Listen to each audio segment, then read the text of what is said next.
함께 하나님의 말씀 보시겠습니다. 히브리서 11장 1절부터 3절까지입니다.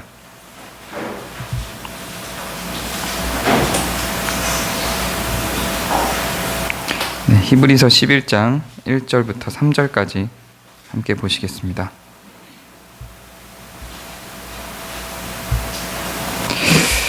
네. 우리 같이 읽을까요? 짧으니까요. 같이 함께 읽도록 하겠습니다. 시작. 믿음은 바라는 것들의 실상이요 보이지 않는 것들의 증거니 선진들이 이로써 증거를 얻었느니라. 믿음으로 모든 세계가 하나님의 말씀으로 지어진 줄을 우리가 아나니 보이는 것은 나타난 것으로 말미암아 된 것이 아니니라. 아멘.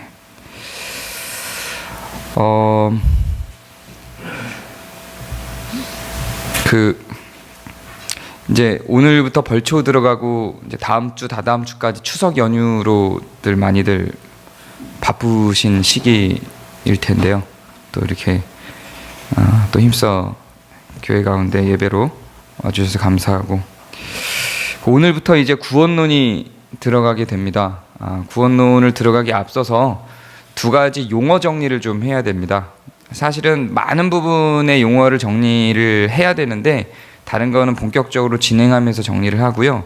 최소한 믿음이 무엇인지 구원이 무엇인지를 좀 나눠봐야 될 것 같습니다.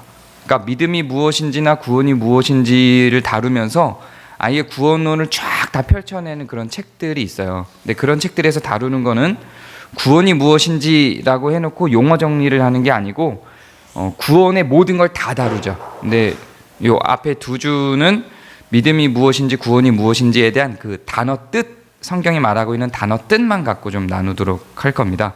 그리고 본격적으로 구원에 대해서는 이제 추석이 끝난 뒤부터 들어가게 될 겁니다. 근데 용어 정리가 정확하게 안 되면 구원에 대한 논쟁이나 성경이 말하고 있는 구원을 이해하기가 굉장히 힘듭니다. 그 대표적인 것이 바로 믿음에 대한 용어 정리입니다. 믿음에 대한 용어를 정리하는 데 있어서 두 가지 큰 충돌이 있는데요. 믿음은 지식으로 듣고 마음으로 확정하는 것이라고 생각하는 정의가 있고요. 또 믿음은 행위를 동반한다라고 하는 정의가 있습니다. 그러니까 이해가 되시죠? 첫 번째 주장은 믿는다는 건 그냥 마음으로 믿는 거야. 들은 바를, 그래서 어떤 내용이 있을 거 아니에요. 들은 내용이. 근데 그거를 마음으로 확신하는 거야. 그냥 마음 가운데만 있는 거야. 내 행동으로 발현되고 삶으로 이어지는 것과는 상관이 없어 라고 하는 믿음의 정의가 있고요. 또 다른 믿음의 정의는 아니야, 믿음이라고 하는 것은 내가 믿고 있으면 당연히 믿은 대로 행동하게 되잖아. 내가 내일 3시에 아내를 만나기로 했는데 인천시청 앞에서 내가 아내가 3시에 거기 나올 거라는 걸 믿는다면 나도 그 약속 장소에 나가는 거야 라고 하는 입장이죠. 뭔가 내용을 믿으면 행동으로 그 믿음에 대한 내용이 결과물로 드러나게끔 된다. 여기까지가 믿음이다 라고 하는 주장입니다. 다음에 우리가 나누게 될 구원이라고 하는 용어를 정리하는 데 있어서도 대립되는 주장이 있어요. 근데 거기에서의 대립은, 구원에 대해서 다룰 때의 대립은 둘 다 성경에서 적절하게 다 사용하고 있는 내용을 사람의 머리로 딱 정리해낼 수 없기 때문에 분리된 갈등입니다. 이런 거는 어느 쪽을 선택하든 상관이 없어요. 그건 이쪽도 성경에 있고 이쪽도 성경에 있는 내용입니다만, 오늘 우리가 다루고 있는 믿음에 대한 정의는 잘못 이해된 개념이 편만해져 있는 겁니다. 그래서 오늘 제가 다룰 때는 이 두 개의 믿음의 개념을 이렇게 선택해도 되고 저렇게 선택해도 됩니다의 개념이 아니라, 그런 게 아니라 이게 맞습니다라고 하는 저의 주장을 펼치게 될 겁니다. 근데 이게 저의 주장이 아니라 성경이 그렇게 이야기를 하고 있어요. 두 개의 다 가능성을 두고 이야기하지 않고 하나만 가능성을 두고 이야기합니다. 그래서 성경이 지지하고 있는 바는 믿음은 행위를 동반한다라고 하는 것을 지지합니다. 믿음은 행위를 동반하지 않고 마음의 확정일 뿐이다라고 하는 주장이 사실상 성경이 온전하게 지지하고 있는 내용이라고 보기는 힘이 듭니다. 그런 내용을 지금 좀 검증을 해드리도록 하겠습니다. 그러면 이 믿음이라고 하는 것이 행위와 상관없이 마음의 확정까지만이야 라고 하시는 주장을 펼치는 분들의 근거는 뭘까요? 성경이 믿음과 행위를 다른 단어로 쓰고 혹은 대립되는 구도로 이야기를 할 때가 있습니다. 그래서 믿음이라는 단어와 행위라고 하는 단어가 서로 다르게 나와요. 그렇기 때문에 이건 분리되는 것이지 하나라고 보기 힘들다라고 하는 주장입니다. 예를 들어서 야고보서 2장 14절을 보면요. 제가 읽어드릴게요. 찾아보셔도 되고요. 야고보서 2장 14절을 보면 내 형제들아 만일 사람이 믿음이 있노라 하고 행함이 없으면 무슨 유익이 있으리요? 그 믿음이 능히 자기를 구원하겠느냐 그래요. 그러니까 믿음이 있노라 하고 행함이 없으면 무슨 유익이 있으리요라고 했으니까 믿음이라는 말과 행함이라는 말을 분리시켰죠. 그러니까 이 두 개는 같은 단어가 아니다 이렇게 주장하는 겁니다. 같은 장 야고보서 2장 17절을 보면 이와 같이 행함이 없는 믿음은 그 자체가 죽은 것이라 이렇게 얘기합니다. 여기서도 마찬가지로 행함이라는 단어와 믿음이라고 하는 단어를 따로 쓰고 있기 때문에 이 두 개는 같은 게 아니라 두 개로 분리된 거다 이렇게 주장하는 거예요. 설득력 있죠? 설득력이 아니라 이게 맞는 거잖아요. 그렇죠? 그렇게 보이죠? 네, 속고 계신 겁니다. 성경이 그럼 다른 얘기를 하고 있나요? 근데 이런 주장을 밑받침하는 수많은 말씀들이 있어요. 그래서 이렇게 오해하고 있는 분들의 오해가 충분히 이해가 됩니다. 마태복음 23장 23절을 보면 이렇게 나오는 내용이 있습니다. 화 있을진저 외식하는 서기관들과 바리새인들이여 너희가 박하와 회황과 근처의 11조는 들이되 율법에 더 중한 바 정의와 긍휼과 믿음은 버렸도다. 그러니까 행위와 믿음을 버렸다라고 하면서 믿음을 나눠 놓고 있어요. 여기서도. 그래서 믿음과 행위는 나눠져 있는 거다. 이렇게 주장하는 겁니다. 또 로마서 3장 28절을 보면 그러므로 사람이 의롭다 하심을 얻은 것은 율법의 행위에 있지 않고 믿음으로 되는 줄 우리가 인정하노라 라고 이야기합니다. 율법의 행위에 있지 않고 믿음으로 된다고 했으니까 율법의 행위와 믿음은 서로 다른 단어다라고 주장을 하는 겁니다. 뭐 너무 많아요. 지금 찾아놓은 건 굉장히 많은데 이게 다 그렇게 이야기를 하고 있어요. 로마서 3장 31절을 보면 그런즉 우리가 믿음으로 말미암아 율법을 파기하느냐 그럴 수 없느니라 도리어 율법을 굳게 세우느니라 라고 합니다. 그래서 믿음과 율법을 또 대치시켜서 이 둘은 완전히 다른 개념인 것처럼 주장을 하는 것처럼 여겨집니다. 그러다 보니 행위와 믿음은 상관이 없어. 그래서 루터가 이신칭의라고 했을 때 믿음으로 의롭다 칭해진다라고 했을 때 그 믿음은 행위와 상관없이 그냥 마음으로 믿는 것, 하나님을 예수님을 그가 우리의 구속자 되시고 우리 죄를 사해 주셨음을 마음으로 믿는 거를 의미하는 거야 라는 주장을 하게 되죠. 근데 이렇게 주장을 하기 시작하면 무슨 문제가 발생하는지 한국 교회들을 보고 여러분이 알 수 있죠. 어떻게 결과가 나오게 됩니까?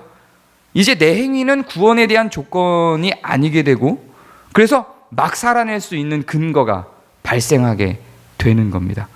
여기까지 안 가더라도 오늘은 믿음에 대한 정의만 가는 거니까 믿음에 대한 내용을 이렇게 정리하고 나면 한결 마음이 편해집니다. 내 행동이 근거가 되지 않기 때문에 그렇습니다.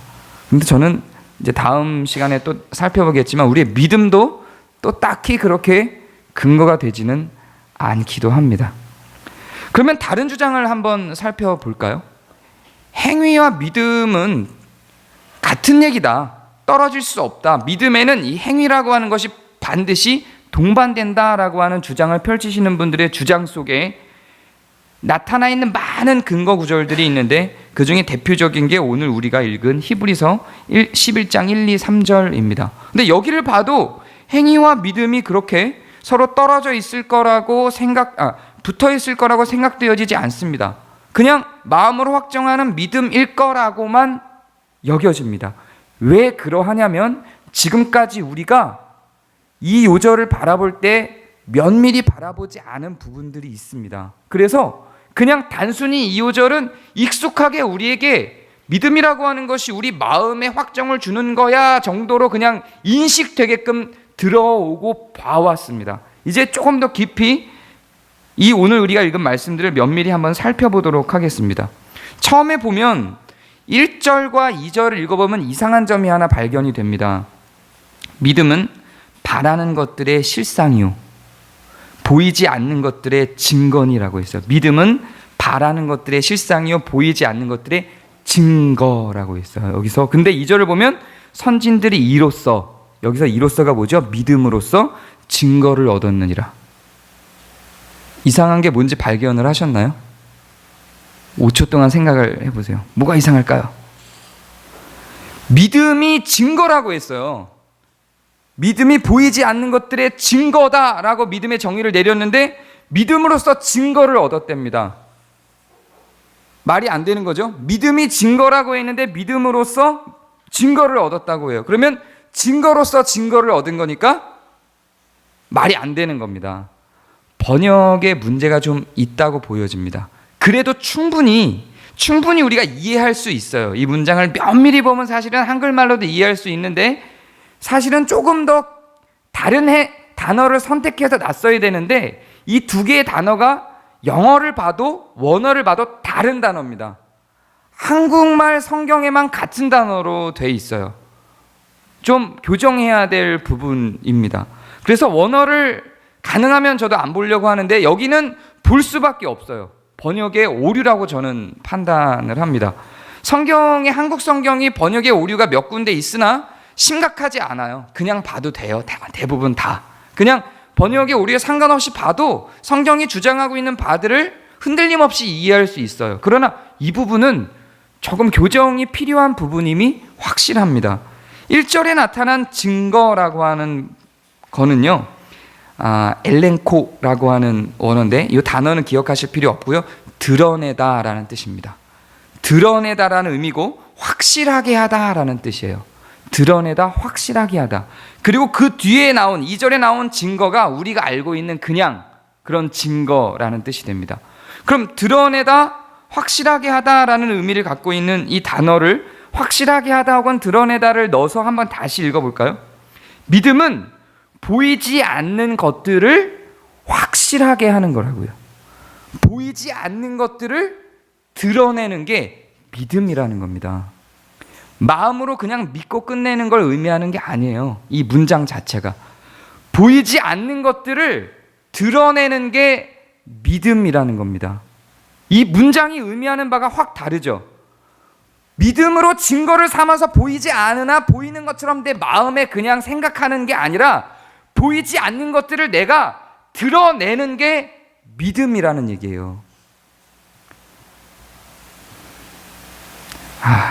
네. 이해가 되나요? 네. 그리고 그럼 그 앞에 것도 살짝 보면 믿음은 바라는 것들의 실상이라고 합니다. 바라는 것들의 실상이라고 하는 실상도 한국말로 너무 어려워요. 실상, 이게 뭐지? 근데 실상 단어 표현을 아주 잘한 겁니다. 잘 표현해냈는데 잘한 표현인데 좀 동사로 풀었으면 훨씬 더 좋을 것 같아요. 그래서 이 실상이라는 단어, 한국말 단어도 그러하지만 원어를 보면 휘포스타시스라고 하는 단어인데 모르셔도 돼요. 이 단어 자체는 휘포스타시스라는 단어, 이 실상이라는 말이 의미하는 것도 실체화하다라는 뜻이에요. 실상, 실체화하다라는 뜻이에요. 바라는 것을 실체화하는 게 믿음입니다. 그래서 1절에서 지금 정의 내리고 있는 믿음은 바라는 것을 실체화하는 것이고요. 보이지 않는 것을 드러내는 것입니다. 이게 믿음입니다. 그냥 내가 성도는 어떠해, 하나님은 어떠해, 그리스도는 누구셔 라고 지식으로 알고 마음으로 하고 끝나는 게 아니라 그거를 드러내는 것이고요. 그것을 그냥 보이지 않는 마음 가운데 있는 것으로만 끝내는 게 아니라 실체화해내는 거라고요. 하나님의 의가 무엇인지를 우리의 삶으로 내가 삶 속에서 세상에 실체화해내는 것이 믿음이라는 겁니다. 그리고 보이지 않는 것들을 내가 드러내서 다른 사람들이 볼 수 있게 해주는 것이 그게 믿음이라는 거예요. 그냥 여기만 꽁꽁 숨겨놓고 아무것도 아니게 만드는 것이 믿음이 아니라 드러내고 실체화하는 게 믿음이라고 설명하고 있는 게 히브리서 11장 1절입니다. 그래서 선진들의 이로써 증거를 얻었다고요. 그 뒤에는 뭐가 나오냐면 선진들이 어떻게 증거를 얻었는지가 계속해서 등장을 합니다. 어떻게 증거를 얻었다고 계속 등장을 하냐면 아벨이 어떠했고 아브라함이 어떠했고 야곱이 어떠했고 계속 그 믿음의 선진들이 본인들의 삶 속에서 어떻게 그 보이지 않는 것들과 바라는 것들을 실체화하고 드러냈는지를 설명하고 있는 거예요. 그들이 마음에만 갖고 삶과는 연관이 없었어, 지식적으로만 알고 있었어의 개념이 아니라 그들의 삶에서 이렇게 했어, 그들의 삶을 통해서 이렇게 드러냈어, 그들의 삶을 통해서 그 믿음을, 그 바라는 것을, 믿음을이 아니죠, 바라는 것을 실체화했어 라고 하는 내용이 그 11장 뒤에 계속해서 나타나고 있는 겁니다. 이게 믿음인 겁니다. 자, 그러면 믿음에 대한 정의를 히브리서를 통해서 들었죠. 이걸 근거로 믿음과 행위가 분리되어 있는 거다라고 주장하시는 분들이 들었던 요절들을 다시 한번 보도록 하겠습니다. 다시 한번 야고보서 2장 14절로 돌아가 볼게요. 야고보서 2장 14절로 돌아가 보면 내 형제들아, 만일 사람이 믿음이 있노라 하고 행함이 없으면 무슨 유익이 있으리요 그랬어요. 믿음이 있노라 하고 행함이 없으면 무슨 유익이 있으리요. 이게 무슨 얘기냐면 믿음과 행위를 분리했다는 얘기가 아니에요. 문장을 잘 보세요. 믿음이 있다고 말했는데 행위가 없어요. 그러면 그게 뭐가 그게 믿음이냐라고 이야기를 하고 있는 거예요. 그래서 그 뒤에 그 믿음이 자기를 구원하겠느냐라고 이야기를 하는 겁니다. 믿음이 있다고 말은 하는데 행위가 없어요. 그게 믿음이냐고 이야기를 하고 있는 거예요. 2장 17절을 보면 이와 같이 행함이 없는 믿음은 그 자체가 죽은 것이라, 없는 거라고요. 아니라고요. 그 믿음이 아니라고 이야기를 하고 있는 거예요. 행위와 믿음을 분리시켜 놓고 이야기하고 있는 게 아니라 믿음에서 행위가 분리된 그 상태는 잘못됐다라고 표현을 하면서 오히려 이게 믿음과 행위가 붙어 있어야 된다, 하나가 되어야 된다라고 주장하고 있는 요절입니다. 깔끔하신가요? 정리가 되나요? 다시 한번 읽어드릴게요.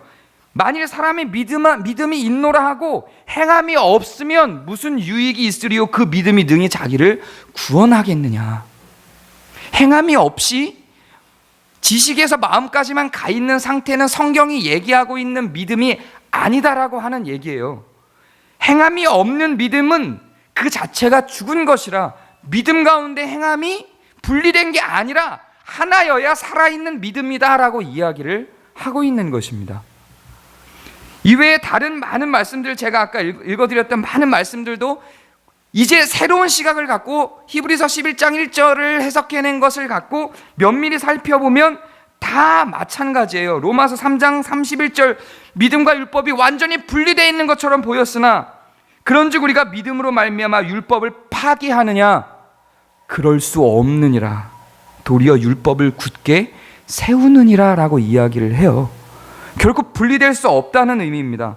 그러므로 사람이 의롭다 하심을 얻은 것은 율법의 행위에 있지 않고 믿음으로 되는 줄 우리가 인정하노라 라고 할 때는 완전히 분리된 느낌이 들지만 사실 면밀히 보면 이것도 그러하지 않습니다. 율법의 행위에 있지 않고 믿음으로 되는 줄 우리가 인정하노라 라고 할 때 이것을 분리시킨 것은 하나님과 그리스도에 대한 바라는 것이 무엇인지에 대한 정의가 없이 행위만 남아있는 상태, 그리스도에 대한 연결고리가 없이 행위만 남아있는 상태에서 율법의 행위에 있지 않고 믿음으로 되는 줄 우리가 인정하노라 라고 한 거예요. 그리고 이어지는 말이 그런즉 우리가 믿음으로 말미암아 율법을 파기하느냐? 그럴 수 없느니라. 도리어 율법을 세우느니라 라고 하면서 믿음과 율법을 합쳐서 하나의 개념으로 설명을 해내고 있는 겁니다. 한 구절만 볼 때, 로마서 3장 28절만 볼 때는 율법과 믿음이 완전히 분리된 것처럼 보이는데 읽어서 다음 절 31절로 넘어가면 결국 믿음과 율법이 분리된 게 아니라고 설명해내고 있는 겁니다.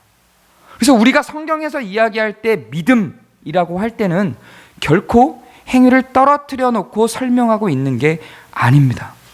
루터가 쓴 이신칭의를 볼 때도 루터는 이 부분에 대해서 이신칭의를 설명할 때 명료했다고 보지 않아요. 저도 루터의 이신칭의에 관련된 책과 로마서 주석을 쭉 봤는데 명료하게 이 개념을 갖고 있었다고 생각되지 않습니다.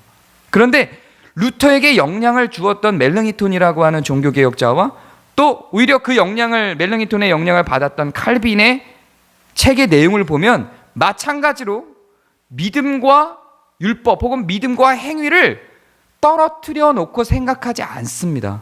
그들이 말하고 있는 믿음의 정의는 반드시 행위가 같이 동반되고 있는 모습을 확인합니다. 믿음이라고 성경이 이야기할 때는 우리 인식 속에서도 마찬가지로 믿음으로 통해서 드러난 삶까지를 연결시켜서 생각을 해줘야 성경에서 말하고 있는 단어, 믿음을 온전히 이해할 수 있는 것입니다. 그런데 오늘 우리가 읽은 이 요절에서 정말 중요한 건요, 믿음이라고 하는 단어나 또한 실상이나 증거라고 하는 단어가 아닙니다. 이 단어가 한국말로 사용될 때 너무 어려워서 제가 해석을 해서 정리를 해줬지만 정말 이 요절이 담고 있을 때 중요하게 언급하고 있는 내용은 바라는 것과 보이지 않는 것들입니다. 이 바라는 것과 보이지 않는 것들이 무엇인가 하는 정의에 따라서 믿음의 색깔은 완전히 달라집니다. 이 정의에 따라서 이단이 되기도 하고 이교가 되기도 합니다. 믿음의 정의가 잘못된 것으로 인해서 이단이 되지는 않습니다.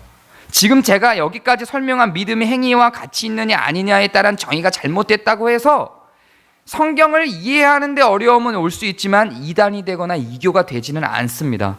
그러나 여기서 말하고 있는 바라는 것과 보이지 않는 것들에 대한 정의가 달라지면 믿는 대상이 달라지기 때문에 완전히 이단이나 이교로 가게 될 수 있어요. 이단이나 이교가 건드리는 건 믿음이라고 하는 단어를 건드리지 않아요. 바라는 것과 보이지 않는 것이 무엇인지에 대한 개념 설정을 잘못해서 이단이 혹은 이교가 되어져 버리고 맙니다. 그럼 여기서 말하고 있는 바라는 것이 무엇이고 보이지 않는 것이 무엇입니까?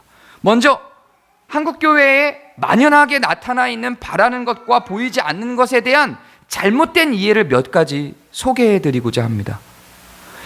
이 히브리서 11장 1절이 많은 경우에 어떻게 사용됩니까? 믿음은 바라는 것들의 실상이다. 내가 바라는 게 실제로 일어날 거다 라고 생각하고 움직이는 게 믿음이다 라고 가르치면서 로또를 사든지 땅을 사든지 어디에 서울대에 입학 원서를 쓰든지 선생님이 그렇게 말리는데 서울대 입학 원서를 쓰든지 이런 것들을 믿음의 한 부분으로 여기고 신앙생활을 하죠. 근데 이게 굉장히 위험한, 조금 더 생각을 해보면 굉장히 그냥 좀 다른 색깔의 신앙이야 정도가 아니라 굉장히 위험한 발상이 될 수 있습니다. 우상숭배가 될 수 있습니다. 여기에서 바라는 것에 대해서, 보이지 않는 것에 대해서 어떻게 설명을 하냐면 11장에 쭉 갖고 내려가다가요 12장으로 넘어가면 12장 1절과 2절에 걸쳐서 이러므로라고 시작하며 2절에 믿음의 주요 또 온전하게 하시는 이인 예수를 바라보자 이렇게 얘기합니다. 바라봐야 될 것이 무엇인지 히브리서 11장 자체에서는 아직 언급하고 있지 않아요. 왜냐하면 10장 전까지 쭉 걸쳐서 그리스도의 나타나심에 대해서 히브리서 1장부터 10장까지가 계속 얘기했거든요. 그리고 11장 자체에는 그 바라보는 것이 무엇인지, 그 대상이 무엇인지에 대해서 설명하지 않습니다. 그리고 11장의 믿음, 바라보는 것에 대한 믿음을 쭉 설명하고 12장 2절에 가서 이러므로 믿음의 주요 온전하게 하시는 이인 예수를 바라보자 라고 이야기를 합니다. 그럼 여기에서 바라는 것이 무엇입니까? 그리스도입니다. 보이지 않는 것이 무엇입니까? 그리스도입니다. 그의 구속하심과 그의 십자가 사건과 그의 하나님 되심과 그가 가르친 성경의 말씀들과 그가 이루고자 하는 하나님의 나라, 그가 이루어낸 유기체로서의 하나님의 교회를 의미하고 있는 것이 바라는 것이고 보이지 않는 것입니다. 아직 바라는 것이지만, 아직 보이지 않는 것이지만, 그가 가르친 것들과 그가 하나님 되심을 선언하고 선포하며 내 삶에서 그가 가르친 유기체적 교회와 그가 가르친 하나님의 나라를 드러내는 것, 실체화하는 것, 그게 믿음이다라고 이야기를 하고 있는 거예요. 근데 그 그리스도라는 자리를, 그 바라는 것이란 자리를 대학 합격, 아파트 당첨, 혹은 병 낫는 것, 이런 것들로 다 대체해버리고 있는 겁니다. 이게 잘못됐다는 게 아니에요. 병 낫게 해야죠. 병 낫기 위해 기도해야죠. 아파트 당첨되기 위해서 넣어줘야죠. 로또 사도 괜찮아요. 그리고 대학 합격을 위해서 대학 원서 써야죠. 대학 원서 쓰지 말라는 게 아니라 그게 이 바라는 것의 자리를 대체할 수 없다고요. 이게 우리의 삶이, 우리의 욕구가 다 거짓되지 않습니다. 인간은 지금 그렇게 생겨먹었고 그렇게 살아가요. 밥을 먹고 싶어요. 밥을 먹어야죠. 탕수육을 먹고 싶으면 먹어야죠. 그게 죄다라고 하는 게 아니라 그 탕수육이 바라는 것에 자리를 차지할 수 없다는 겁니다. 그런데 우리의 바라는 그것들이 그리스도와 그의 나라가 아닌 바로 우리의 욕망이 이 자리를 대체하는 순간 우리는 다른 종교를 믿기 시작하는 겁니다. 정말로 수많은 사람들이 이 함정에 빠져서 사실상 다른 종교가 선언하고 있는 내용들을 받아들이고 있습니다.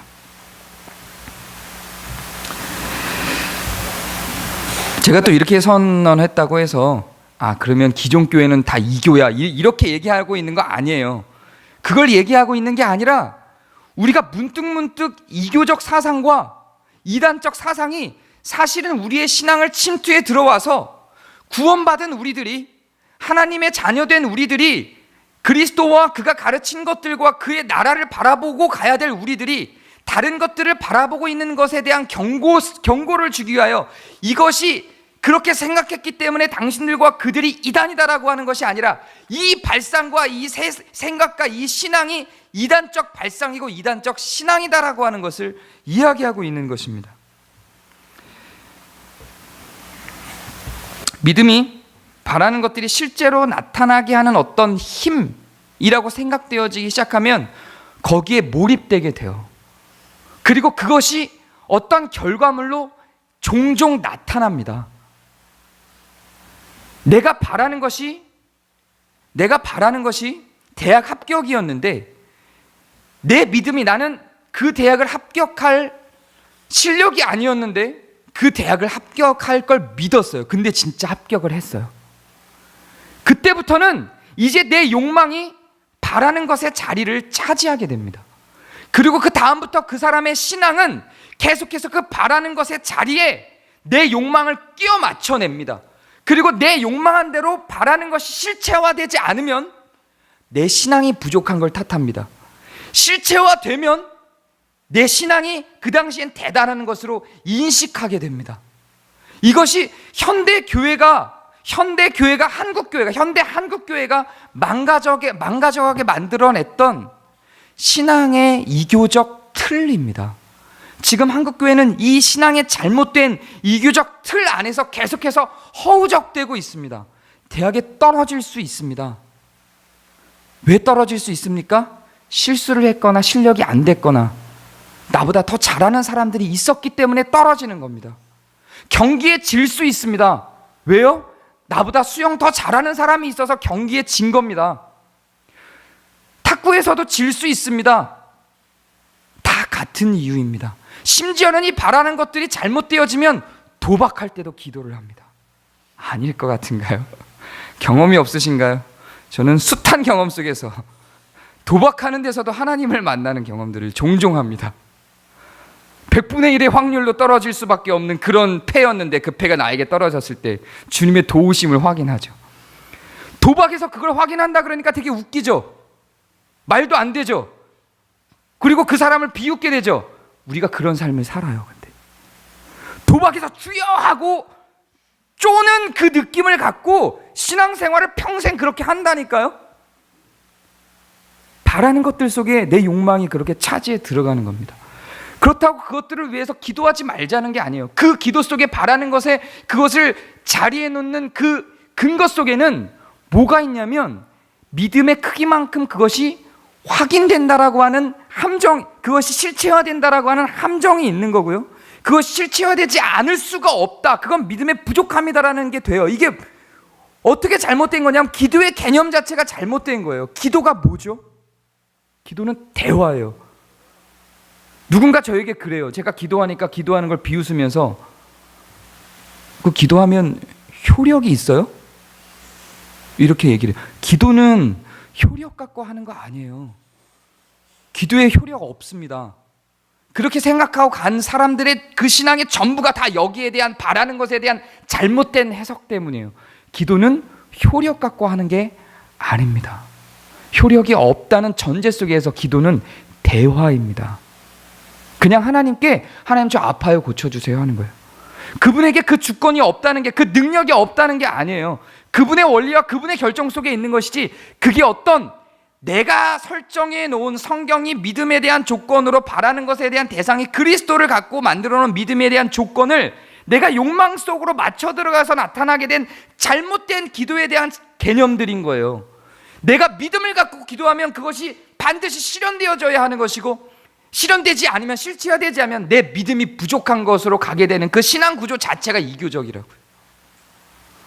기도는 대화입니다. 반드시 해야 되는 거죠. 집에 가서 부모님들께, 아내에게, 또한 자녀들이 나에게 와서 쪼잘대는 그 쪼잘거림이 기도인 것이지, 기도에 대해서 제가 나중에 연말에 한번 다시 정리를 할 건데요, 그게 기도인 것이지 반드시 믿음의 크기만큼 실체화되는 게 기도가 아닙니다. 이교적 발상입니다. 바라는 것 자리에 그리스도와 그의 나라를 빼고 자기의 욕망을 채워넣은 결과물로 나타난 것들입니다. 여러분의 믿음은 어느 선에 있습니까? 잘 생각해 보시기 바랍니다. 마음 가운데만 두고 아직 그것을 실체화하고 드러내는 삶 속으로는 들어가지 못하고 있다면 반쪽짜리 믿음입니다. 혹은 바라는 것의 자리에 내 욕망을 두고 살아가고 그것이 믿음인 줄 착각하고 가고 있다면 그건 믿음이 없는 것과 같습니다.